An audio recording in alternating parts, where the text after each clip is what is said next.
U ovom videu ćemo vam pokazati na koji način možete da dodate tip pitanja sparivanje.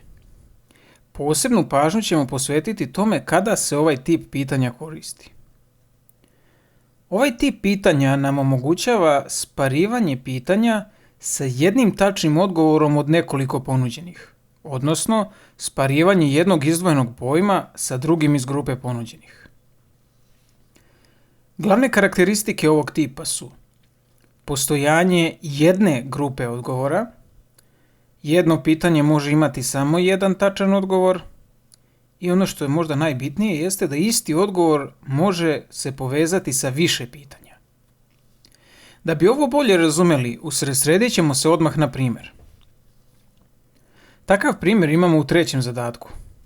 Dakle, odgovarajući pojam povezujemo sa odgovarajućim slovom. U ovom slučaju pitanja su nazivi reka i planina, a odgovori su odgovarajuća slova. Ovakvo pitanje možete dodati na sljedeći način. Kada ste otvorili test u koji treba da dodate pitanje, kliknite sa desne strane na ikonicu koja podsjeća na zupčanik, a zatim iz padajućeg menija izaberite opciju Uredi test. Nakon toga, u donjem desnom uglu kliknite na opciju Dodaj, a zatim iz padajućeg menija izaberite opciju Novo pitanje. Potom izaberite Sparivanje kao tip pitanja i kliknite na dugme Dodaj. U okviru opštih podešavanja unesite naziv pitanja poštujući pravilo koje ste koristili prilikom nazivanja prethodnih pitanja. Zatim upišite tekst pitanja.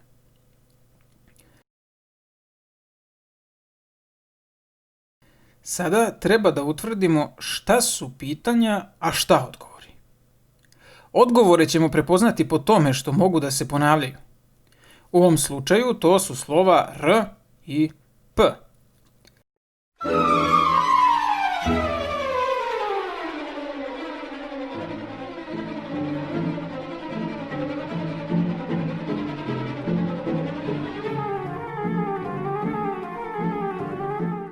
Kad ste to uradili, unesite povratne kombinovane informacije kako bi podstakli učenike na dalji rad.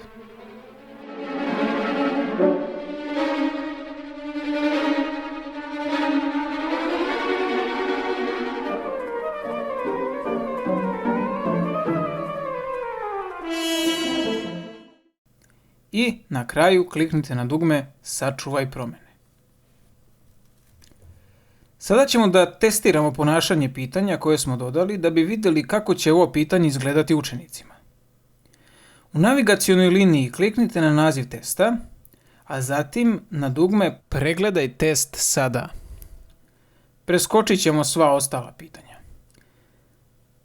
Da bi odgovorili, potrebno je da kliknemo na beli pravogaonik kako bi nam se otvorio meni sa ponuđenim odgovorima. Klikom na jedan od odgovora završavamo prvi primjer. Isti postupak ponavljamo za sve ostale primjere. Završavam pokušaj i predajem test.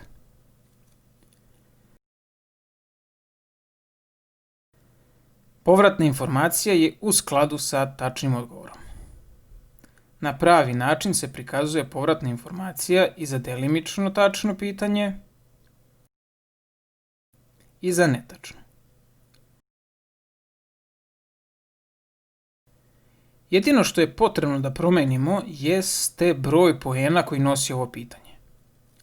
Da bi promenili broj poena koji nosi pitanje, potrebno je da u navigacionoj liniji kliknete na naziv testa, u novootvorenom prozoru sa desne strane kliknite na ikonicu u obliku zupčanika, a zatim iz padajućeg menija izaberite opciju Uredi test. U liniji trećeg pitanja sa desne strane kliknite na ikonicu u obliku olovčice, upišite odgovarajući broj poena, a zatim pritisnite Enter na tastaturi kako biste sačuvali promene. Sada ćemo pogledati koja sve pitanja mogu da se dodaju na ovaj način. Na ovoj stranici testa neki će reći da i četvrto pitanje može da se doda na ovaj način. Međutim, primetit ćete da se ni jedan od ponuđenih pojmova za sparivanje ne ponavlja. postoji jedan drugi tip koji na zanimljiviji način dodaje ovakva pitanja. A mi se sada koncentrišemo na pitanja koji mogu da se dodaju jedino pomoću tipa sparivanje. Tako da ćemo ovo pitanje preskočiti. Da li može da se doda prvo pitanje na ovaj način? Primetit ćete da u okviru ovog pitanja imamo nekoliko odvojenih grupa odgovora. Svaka rečenica ima svoju grupu ponuđenih odgovora. I odgovori se ne ponavljaju. Što znači da će ovo pitanje morati da se doda na drugačiji način. 7., 9. i 10. pitanje predstavljaju isti tip kao i prvo. Dakle, njih ćemo sad preskočiti. Međutim, 8. pitanje odgovara našim kriterijumima. U ovom slučaju pitanja su opisi klime, a odgovori koji se ponavljaju su prostori. U 11. pitanju nemamo ponuđene odgovore, tako da ćemo njega preskočiti. Međutim, u 12. pitanju imamo sparivanje pojmova. Uočavamo da čak postoji ponavljanje pojma crnomorski. Dakle, u ovom slučaju pitanje su nam nazivi reka, a odgovori su nam nazivi slivova. Sada ćemo dodati 8. i 12. pitanje na isti način na koji smo dodali 3. pitanje.